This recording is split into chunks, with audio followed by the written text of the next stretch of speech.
সেদিন ঘুরতে যাচ্ছিলাম একটা মেলাতে, যেহেতু জানুয়ারি মাসের লাস্ট মেলা ছিল তাই আর মিস করিনি। সেদিনকে ছিল প্রচন্ড ঠান্ডা, কিন্তু ঠান্ডা কাটিয়ে আমরা মেলা ঠিকই দেখতে গেলাম। মেলাটা হচ্ছিল কাটিয়াহাটে, আর মেলাটার নাম হচ্ছে সবলা মেলা। যাই হোক, রাস্তার এত ভিড় ঠেলে, তারপর রাস্তার এত জ্যাম ঠেলে আমরা পৌঁছে গেলাম সেই সবলা মেলাতে।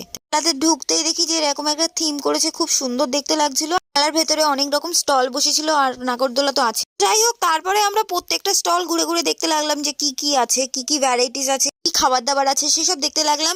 একটা সাইডে দেখলাম কানের দুলের অনেকগুলো স্টল বসেছে, আমি সেখানেই দৌড়ে গেলাম, আর আমার বর ওখান থেকে টানতে টানতে আমাকে নিয়ে গেল। তোমরা তো জানো মেয়েদের কানের দুলের প্রতি কতটা টান, কতটা ভালোবাসা আছে। যদি এই ছেলেগুলো একটু বুঝতো তাহলে তো মেয়েদের অনেক ভালো হতো।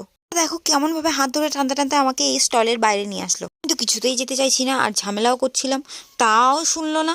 তারপর কানের দুলের মোহমায়া ত্যাগ করে আমি বাইরে চলে এসে বাইরের কিছু অনুষ্ঠানও ছিল সেইগুলো দেখতে লাগলাম। তো একটা জিনিস তোমাদেরকে বলে দিই, এই যে সবলা মেলা